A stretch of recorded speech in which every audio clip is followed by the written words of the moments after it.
Boa noite, queridos companheiros. Continuar o estudo da aula anterior, apresentado pelo Dr. Rafael, sobre nos domínios da mediunidade, capítulos 9, possessão, e 10, sonambulismo torturado. Aproveitando toda a explanação que ele realizou na nossa última aula, hoje nós vamos pincelar alguns aspectos apresentados que estão correlacionados com o livro Mecanismos da Mediunidade.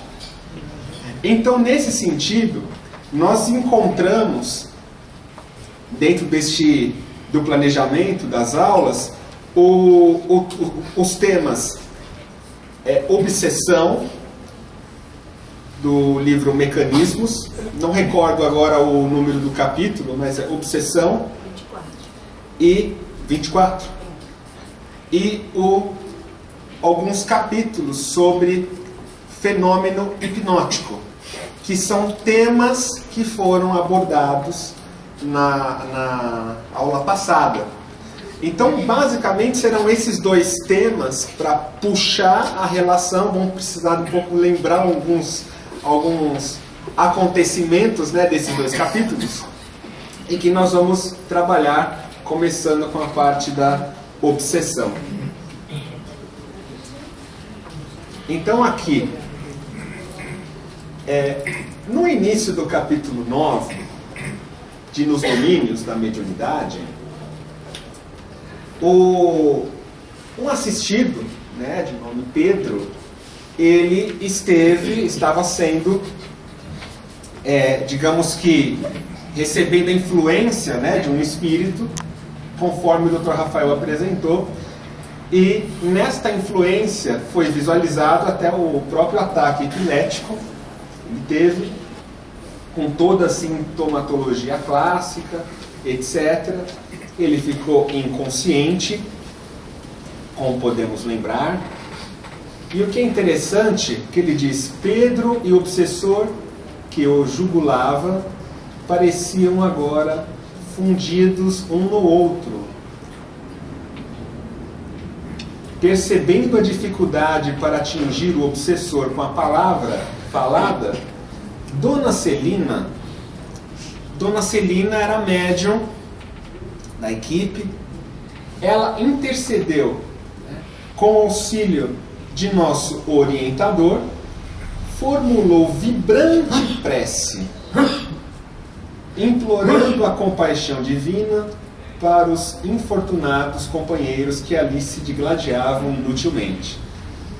Então, para relembrar, Pedro estava desdobrado, né? Porque assim, no momento em que a equipe espiritual permitiu a entrada da entidade, ela já foi direto em cima de Pedro. Pedro era o encarnado e ele entrou, ele desdobrou, né, e teve todo esse fenômeno de possessão.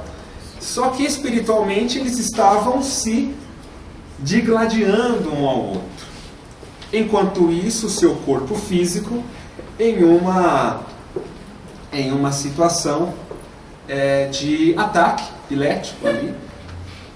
Então, a Dona Celina, ela percebendo que alguns recursos utilizados, inclusive da palavra falada, né, do esclarecimento comum nos nossos trabalhos de desobsessão, ela viu que isso não estava dando muito certo, não estava adiantando. Ela utilizou a prece. No momento dessa prece, implorando compaixão divina, esse verbo implorar é muito forte, porque ela não fez só uma prece, ela fez uma súplica potente na vontade que ela tinha acionada de compaixão e caridade diante daqueles dois que estavam se degladiando. Ela acionou a força mental dela, de forma que as frases dela, da venerável amiga, libertavam jatos de força luminescente. Então, ela, médium, irradiou esses jatos de luz das mãos a lhe saltarem das mãos e a envolverem em sensações de alívio os participantes do conflito. Esses raios que ela irradiou, com a vontade, com essa prece, fez com que o perseguidor, a entidade, como se houvesse aspirado alguma substância anestesiante, passou a ficar mais desprendido da vítima, que repousou, enfim, num sono profundo e reparador. A potência da oração. Ela irradiou estas forças luminosas que foi suficiente para uma reação anestesiante nos dois praticantes.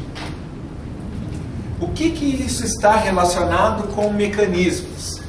Aí nós puxamos para as primeiras aulas do nosso estudo, quando vimos em mecanismos da mediunidade, André Luiz afirmando que em situações extraordinárias da mente,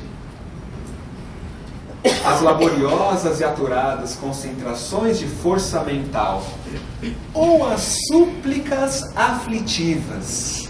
Dona Celina fez uma súplica. O domínio dos pensamentos dela emitiu raios muito curtos ou de imenso poder transformador do campo espiritual. E ele completa: semelhante aos raios gama. Em nossos trabalhos, em um trabalho de desobsessão, a oração, ela tem uma importância terapêutica. Não é só apenas de nós pedirmos o auxílio do Pai, mas aqui fica claro a intervenção terapêutica que a oração é capaz de desempenhar em nós e nos nossos irmãos que estão num processo difícil como esse de possessão. Isso é matéria, são jatos de partículas que ela irradiou e que nós podemos irradiar e que são capazes de promover esses raios anestesiantes, mas é claro que há intercessão do Pai junto à oração, diretamente nos irmãos que estão passando por esse processo. Então a gente faz uma análise novamente, que esta passagem do livro ela conversa com esta outra do mecanismo da mediunidade, em que nós emitimos ondas de sustentação da individualidade, ondas longas, as ondas médias ou ondas de aquisição de experiência, também num momento de oração, em um trabalho em que estamos concentrados. Então existe uma graduação? Existe. As ondas curtas, que são ondas de imenso poder transformador do campo espiritual. São as ondas que a Dona Celina irradiou.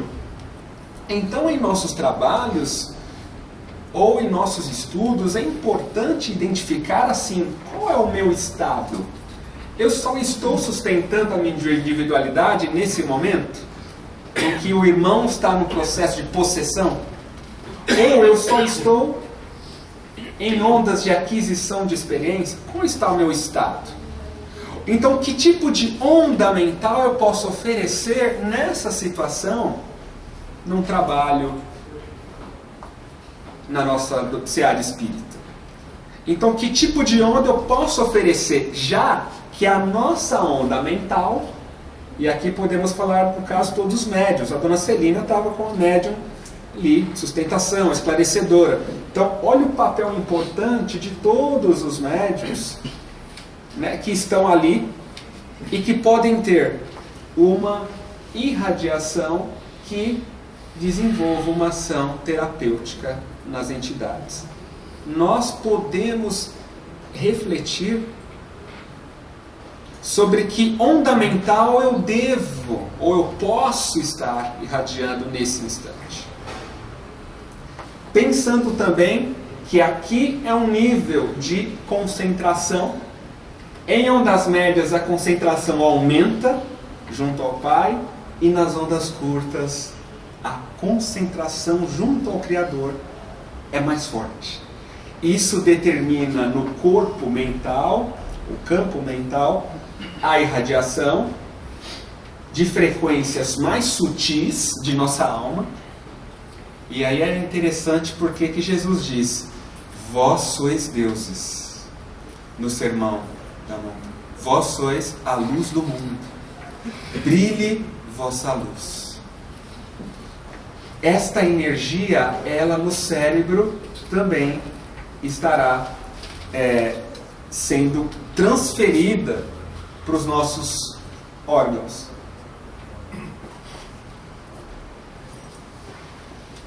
No mesmo capítulo, possessão,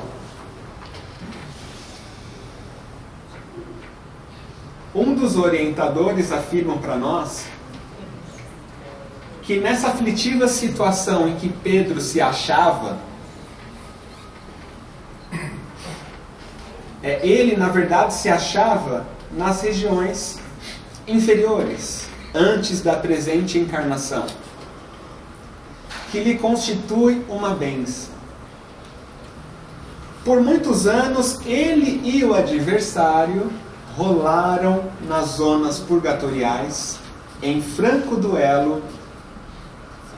Presentemente, melhorou. Então ele tinha um perseguidor.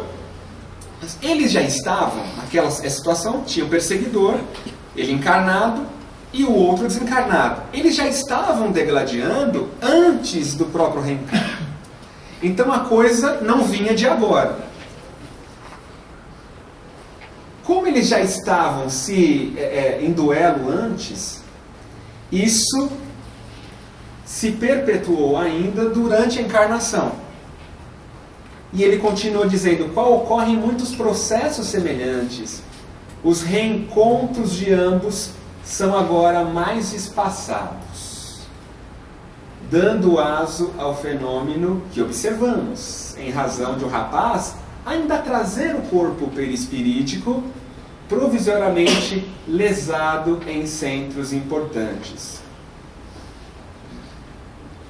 Nós colocamos em negrito aqui, porque Aulus ele coloca que esses reencontros são agora mais espaçados. Então, se antes do reencarne de Pedro eles já estavam em disputa, em guerra, no plano, na erraticidade, ele reencarnou, esses encontros são mais espaçados, mas pelo fato de no corpo perispirítico ele ainda ter alguns centros importantes lesionados, ou seja, a necessidade de regenerar alguns sentimentos que ele traz de ódio ou de disputa, que dão sintonia com aquele irmão.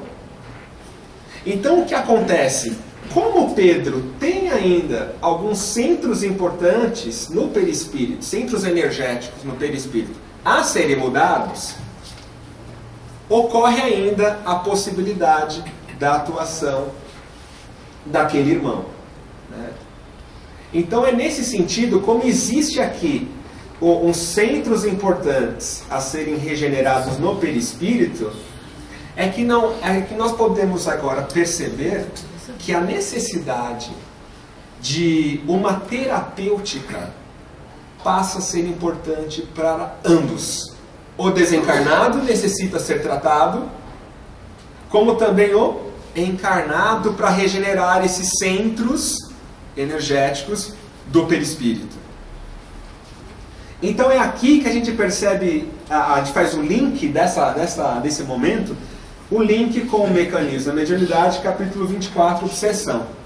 Porque aqui no capítulo sobre obsessão, André Luiz, ele mostra para nós, ele nos dá esta visão, primeiro, de que em processos de obsessão é comum ou acontecer, desses espíritos serem inimigos na erraticidade. Um deles reencarna e eles têm um vínculo muito forte, e aí o André Luiz vai descrevendo, é como, quando nós lemos esse capítulo, é como se ele estivesse explicando esse capítulo possessão. É muito interessante, porque ele diz que isso acontece e se há um vínculo, é necessário uma terapêutica, como por exemplo o que a doutrina espírita oferece. Porque casos como o Pedro, em que ele tem ali um sintoma de epilepsia, se ele é acudido lá fora, ele vai ser tratado conforme todo o procedimento médico científico nos apresenta.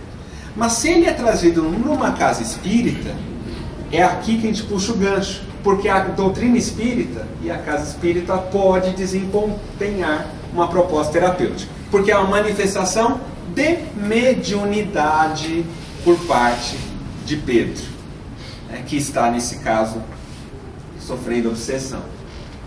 Então aqui André Luiz diz assim: trazendo consigo as sequelas ocultas, aqueles centros energéticos lesados no perispírito. Então consigo as sequelas ocultas do ontem, exteriorizam ondas mentais viciadas. Então esses núcleos energéticos que nós trazemos, seja de outras encarnações ou do período que antecedeu ao nosso retorno, esses centros irradiam do nosso mental estas ondas mentais viciadas. Quando a gente fala em viciada, significa que existem os reflexos condicionados, esse automatismo que nos faz reagir diante de situações que nós estamos habituados a desempenhar. Então, se eu tenho um hábito, e esse hábito, o hábito, como diz no livro Pensamento e Vida, o hábito, ele é uma esteira de reflexos. O hábito é uma esteira de reflexos mentais, induzindo a rotina. Então, quando nós temos ondas mentais, hábitos viciados, significa que são atitudes e ações que nós repetimos. Então, no encontro daquela entidade, no encontro com aquela entidade, essa energia mental de Pedro liberou ali uma descarga e uma reação, e que caracterizou como aquilo, eles passaram a se degladiar. Então houveram estas ondas mentais viciadas e que lhes alentam as disfunções dos implementos físicos. Ondas essas pelas quais recolhem os pensamentos de quem? Das entidades. Então as ondas mentais viciadas, elas nos faz ligar pela lei de sintonia com as entidades que recolhem esses pensamentos inferiores, e aí é que a própria entidade dá cobertura para nós sustentarmos essas ondas mentais viciantes. Então a gente pode pensar em inúmeros exemplos. Então seja uma onda mental viciada na maledicência. Então começa na onda mental da maledicência. Aí se expressa na palavra mal falada, em falar mal do outro, por exemplo. Mas começa onde? Nesse reflexo condicionado. Esse reflexo é o que? Ele recebe, nós temos um estímulo detonador, e aí vem a reação do reflexo, e isso se propaga no nosso perispírito para o físico, e a gente fala. Só que além da gente falar, antes disso ocorre a irradiação dessas ondas mentais. Então no momento em que eu penso, antes de pensar mal em alguém, esse reflexo já está vibrando. Então Jesus, quando diz a cada um segundo suas obras, ele está certo em nos orientar a reelaborar a obra mental que nós temos, reelaborar os hábitos, essa esteira de reflexos, porque são dos reflexos mentais que nós nos vinculamos mente a mente.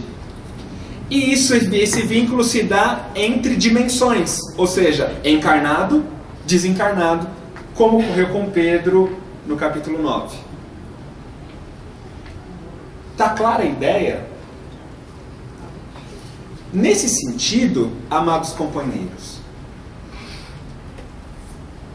é que não há como negar que a doutrina espírita, por trazer um entendimento do espírito, não do corpo apenas, mas do espírito, e entendimento do espírito, ele traz o entendimento do quê? Dessas energias mentais que nos unem uns aos outros. Com isso, o Evangelho passa a ser a terapêutica harmonizadora desses campos, desses reflexos mentais. Quando incorporamos os ensinamentos de Jesus em nós, o que acontece? Muda-se a frequência. Ao invés de radiarmos essas ondas mentais viciadas, nós passamos a quebrar esses paradigmas menos felizes para vibrar com liberdade, com a caridade. O vício nos aprisiona e o Mestre nos afirma: conhecereis a verdade e a verdade nos libertará. Do quê? Desses vícios. Vícios que entorpecem nosso campo mental. Então comecei a sentir que acontece com Pedro, acontece conosco. Pedro, no caso, no capítulo 9, acontece com todos nós. Nesse ponto de vista de vinculação, pela mediunidade dele, pela complexidade do fenômeno, no caso dele chegou muito avançado a possessão. Mas casos mais leves de obsessão, se é que eu posso dizer assim, peço a doutora me corrigir mais depois, mas em casos mais leves de obsessão, a vinculação também se dá pelas ondas mentais viciadas que a gente traz. Por isso o Evangelho passa a ser uma proposta, ele passa a ser talvez por nós entendido, tendo agora um novo olhar de aplicar os ensinamentos de Jesus para renovar as frequências das nossas ondas mentais, em especial dos vícios, para que assim nós consigamos dar novos passos na nossa evolução e acabar com as ondas e acabar com isso, induzindo irmãos nossos que nos odeiam, possivelmente, a vibrarem o bem. E por isso o bem se estabelece. E André Luiz continua dizendo: tais enfermos da alma, tantas vezes submetidos, sem resultado satisfatório, à insulina e à convulsoterapia, quando recomendados ao auxílio dos templos espíritas, poderão ser tidos como médiuns? E a resposta é que sim, ele diz. Sem dúvida, são médiuns doentes, afinizados com os fulcros de sentimento desequilibrado, de onde ressurgiram para novo aprendizado entre os homens. Então, estes casos de possessão, como estamos estudando, é um caso, sim, de médiums. Então, ele é um médium que está enfermo na alma, por enquanto, e quando ele é olhado pela doutrina espírita, nós não vamos enxergá-lo apenas como alguém que está passando por um sintoma de epilepsia nesse caso. Mas vamos enxergá-lo, nesse caso, como um médium doente que está afinizado com os fulcros de sentimento desequilibrado. De onde ressurgiram. Por que da onde ressurgiram? Ele começa dizendo, no caso de Pedro, ele já estava na erraticidade, brigando com essa entidade. Então eles vieram de uma zona mais inferior, e quando reencarna, claro, tem todo o período de tratamento, etc., antes de reencarnar, mas reencarna com alguns fulcros, alguns eixos meio desalinhados de sentimento no perispírito. Esse desalinhamento, essa desorganização, que deve ser realizada pelo espírito durante a encarnação, por estar desequilibrada, é que dá esta vinculação, ou seja, a afinidade. Esses fulcros de sentimento, de onde ele trouxe? Das zonas inferiores, de onde ele estava, de onde ele veio. Então, por exemplo, para nós ilustrarmos o que foi dito agora, aqui um exemplo de fulcros de sentimentos, pensando aqui em nós, um médium, ou no caso o próprio Pedro do capítulo, trazendo vários fulcros de sentimentos, e cada fulcro de sentimento aqui o faz vincular com pessoas ou entidades diferentes. Se um desses núcleos de sentimento aqui, do perispírito dele, o faz vincular com aquela entidade, ele acaba sofrendo um processo de possessão, como nós vimos no capítulo. Como mudar isso? Renovando este fulcro de sentimento que não dará mais a ele a sintonia para que aquela entidade, e assim a entidade passa a não mais conseguir. É como se a entidade ali ela pinta e borda com o caso dele, né? Quando ele muda isso, no caso ele não vai conseguir ser acessado tão facilmente pelaquela entidade por causa da mudança do vínculo estabelecido. Então a gente conclui que o relacionamento espiritual entre os espíritos se faz na base dos sentimentos, vários, devido aos depósitos de energias que se acumulam na estrutura mental do ser e na constituição perispiritual. Dois locais. Essas energias, os sentimentos, esses depósitos de energia vão se acumular tanto na estrutura mental, onde temos os reflexos condicionados, a radiação das ondas, como também na constituição do perispírito. Constituição do perispírito vai dar total acoplagem com o corpo físico. Então o nosso teor, ou melhor, nosso teor de sentimentos vão se expressar destas formas. Qual o papel aqui da nossa doutrina dos espíritos? O grande papel é dar, no caso do nosso estudo, o Pedro, o entendimento sobre ele mesmo, que ele é um médium e que ele necessita de estudo, necessita de um tratamento, necessita reformular-se, uma reforma interior. Ele passa a se conhecer como espírito encarnado. A doutrina espírita o faz perceber a própria vida, a oportunidade de progresso. A reencarnação é uma oportunidade de se educar, porque se educar o leva a regenerar esses fulcros de sentimento que o faz se ligar ainda àquelas entidades. Então, no caso, o Pedro na história, ele passa a ser orientado desta forma e desenvolver e fazer parte de propostas terapêuticas que o grupo espírita pode desenvolver.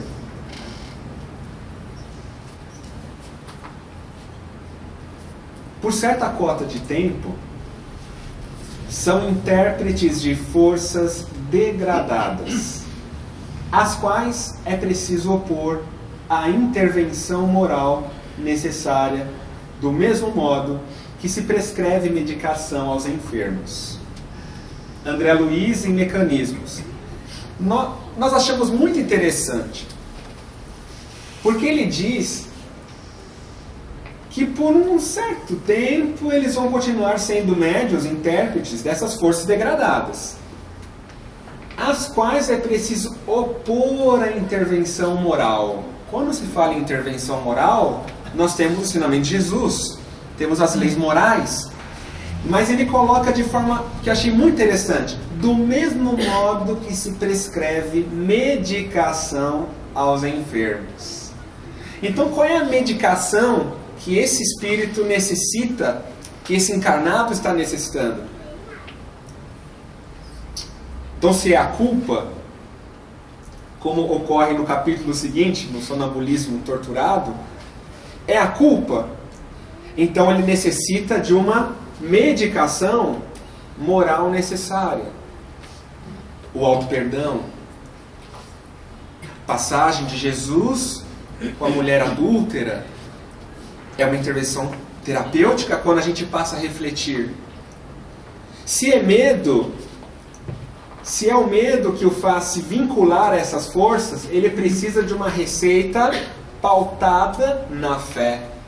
Porque ao cultivar a fé, no caso a fé sendo um medicamento, ocorrerá o quê? A transformação daquelas energias.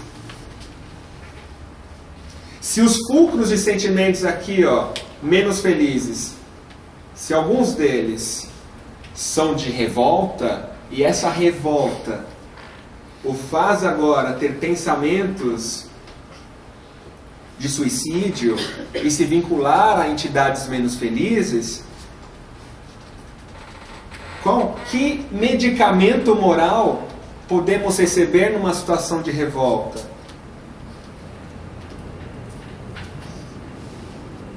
Quando Jesus nos diz também: vinde a mim, todos vós que sofrerem e vos achai cansados, pois eu vos aliviarei.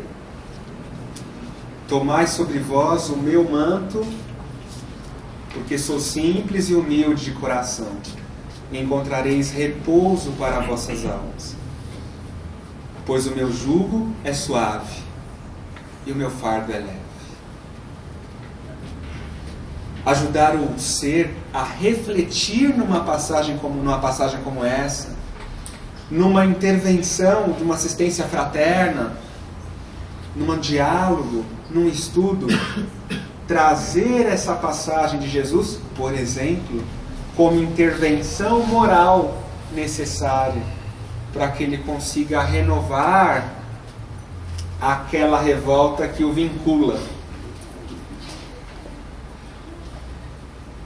Então isso nos faz compreender por que o mundo regenerador. Porque regenerar os nossos sentimentos. Esses dois capítulos, o capítulo 9, junto a esse de obsessão, nós convidamos a todos estudarem, porque eles dão uma grande luz à saúde mental, tanto nossa, como de muitos que poderão vir a nos procurar auxílio. Forçoso é considerar que a atividade religiosa, diz André Luiz, digna e venerável em qualquer setor da edificação humana, exprime socorro celeste aos desajustes morais de quantos se demoram na reencarnação, buscando a restauração precisa. Vamos chamar a atenção para o início desse parágrafo. Forçoso é considerar que a atividade religiosa, digna e venerável, em qualquer setor da edificação humana. Então aqui ele não está dizendo que é o catolicismo, o espiritismo ou budismo. Ele está dizendo o quê? Qualquer atividade religiosa digna e venerável em qualquer setor da edificação humana. Então as religiões em si, neste conjunto aqui, que trazem essa base, podem auxiliar muito, ou seja, exprime socorro celeste aos desajustes morais, de quantos se demoram na reencarnação, buscando a restauração precisa, e arremata, ele diz, elevada a percentagem das personalidades humanas, traz no imo do próprio ser raízes e brechas de comunhão com o pretérito de sombra, através das quais são suscetíveis de sofrer os mais estranhos processos de obsessão oculta, a se reavivarem constantes nos diversos períodos etários, que correspondem ao tempo de formação dos débitos kármicos que buscam equacionar no corpo terrestre. É justo encarecer assim a oportunidade e a excelência do amparo moral da doutrina espírita. Por que excelência? Como sendo o recurso mais sólido na assistência às vítimas do desequilíbrio espiritual. Mais sólido, porque é pautado na ciência, nos dá o pé no chão, sólido. A filosofia espírita, na assistência às vítimas do desequilíbrio espiritual de qualquer matiz, por oferecer-lhes no estudo nobre e no serviço santificante o clima indispensável de transmutação e harmonização, com que se recuperem no domínio dos pensamentos mais íntimos, para assimilarem a influência benéfica dos agentes espirituais da necessária renovação. Então, com a doutrina, nós temos possibilidade, uma excelência de conseguir dar um amparo moral que o dê equilíbrio pautado no autoconhecimento, na ciência. Aí onde a gente percebe a união entre ciência e espiritualidade como sendo algo imprescindível. Porque o ser passa a ter ciência de si mesmo. Ele não vai ele vai saber que ele não é louco. Ele não é louco. Não, ele está sendo vítima de uma intervenção espiritual menos feliz. E o nosso coração deve ampará-lo, acolhê-lo. Então ele vai ter lucidez do que está se passando com ele. Tendo essa lucidez, ele passa a ter mais equilíbrio para, através do estudo nobre, então é necessário um estudo sério, um estudo nobre, pautado. As obras de Kardec, as obras de André Luiz e Emmanuel trazem uma universidade de conceitos sobre nós mesmos, sobre a união do Evangelho para a nossa harmonia, e junto no serviço santificante. Olha que André Luiz ele coloca muito interessante isso, que não é só o estudo, e também não é só o serviço. É preciso os dois, estudar e servir. Amai-vos e instruí-vos. Porque para conhecer a verdade, a gente precisa sim se instruir. Mas para que essa verdade nos liberte, é preciso amar. É preciso o serviço santificante. Nesse serviço santificante, que aquela verdade nos liberta. Fora da caridade, não há como me libertar. Não há salvação. Salvação do quê? Daqueles vícios mentais, como vimos nos slides precedentes. Ocorre com Pedro, no capítulo, mas eu pude ver que ocorre comigo, ocorre conosco. Então é muito importante esses dois capítulos linkados. E a gente abre nesse momento para algumas perguntas antes de ir. E também se a doutora quiser complementar.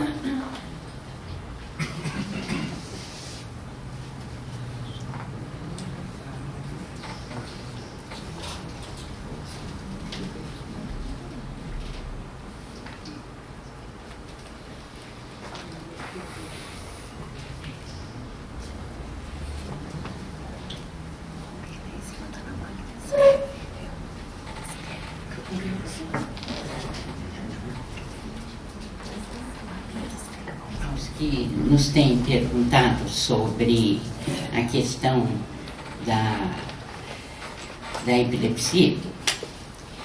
Então, eu aproveito a excelente aula do André para dizer que devem voltar a ler, se já leram, No Mundo Maior. Existe um episódio muito esclarecedor, que é o caso da epilepsia do Marcelo. Não é o grande mal, quer dizer, no sentido desse, toda a cascata de efeitos da epilepsia no corpo, como a gente viu no caso do Pedro. O Marcelo tem o ataque noturno e não há um ataque frontal da entidade. Aqui nós vimos que a entidade atacou frontalmente, não foi? Quer dizer, ele já entrou no recinto e já partiu para esmurrar o médium. Não foi isso que aconteceu? Então foi um ataque direto. No caso do Marcelo, que está no mundo maior, o que acontece é o seguinte: ele está conversando com os benfeitores desdobrado pelo sono, né, do seu corpo físico. Quando ele percebe que a entidade chega perto dele, ele fica desesperado e volta correndo para o corpo e tem o ataque epilético. E aí o mentor explica que não é um ataque frontal, foi somente o aparecimento dessa entidade que desencadeou nele o reflexo. E desencadeou por quê? Vocês viram o André falar aqui que o sistema existente entre o Pedro e o seu obsessor fora todo feito antes do renascimento. Não viram isso? Quer dizer, no umbral, onde eles deveriam estar, estavam peleando em guerra, né? Em brigas constantes. Aconteceu o mesmo com o Marcelo. Mas as entidades estavam provocaram nele problemas de disritmia cerebral com a qual ele renasceu. Eram problemas do seu perispírito. E ele renasceu com isso. Igualmente, como o caso do Pedro. Ele renasceu com problema perispirítico que redundou na disritmia cerebral. Só que o que a gente entende do caso Marcelo é que ele é mais leve, né? O do Pedro é mais grave. Por quê? Porque os dois se engalfinharam com os seus obsessores, renasceram com problemas. Mas no caso do Marcelo, o ataque não era frontal, era indireto.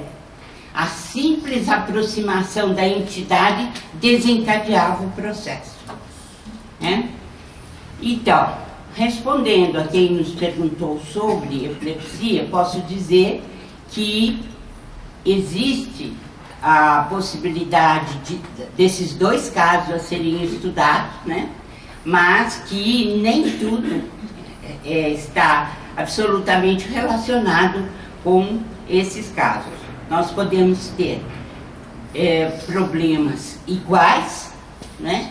Mas outros que são bastante mecânicos ou resultantes de questões orgânicas estarão talvez jungidos a outras causas da encarnação anterior. Então é preciso sempre a gente ter bom senso na hora de orientar o paciente. Nós temos que ter bom senso, né? Outra coisa que seria interessante estudar, juntamente com essa aula que o André deu, é o livro Missionários à Luz. Tem um capítulo chamado Obsessão. Se vocês pegarem o livro, vocês vão verem que ele é riquíssimo, principalmente nessa lição em que Alexandre dá um verdadeiro show de entendimento do que é obsessão e do que seja desobsessão. Então vale a pena dar uma olhada. Por quê? Porque também ele analisa médiuns que querem se desenvolver do centro espírita. Mas ele aponta por que eles não estão conseguindo, né? Então, um é porque toma alcoólicos e fica incapacitado para maiores realizações espirituais, o outro se debanda para o desregramento sexual. Então ele vai analisando caso por caso, né? E finalmente ele analisa o de uma moça que ela está fazendo tudo o que ela pode para se libertar da obsessão. E ele então louva bastante a atitude dela e inclusive ele a ajuda muito, dando-lhe boas intuições e tudo mais para ela poder sair, porque ela se esforça. Então vale a pena reler esse livro, Missionários da Luz, e fazer uma ligação com isso que vocês viram hoje aqui. Quer dizer, por que muitas vezes não há o desenvolvimento da mediunidade? Por que a obsessão se torna muitas vezes incontrolável? E por que outras pessoas, conseguem com grande esforço a libertação? Apenas queria trazer esse adendo.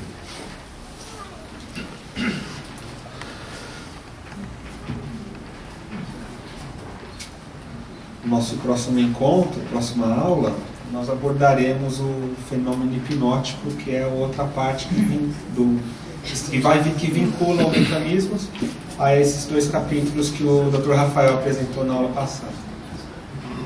Boa noite a todos.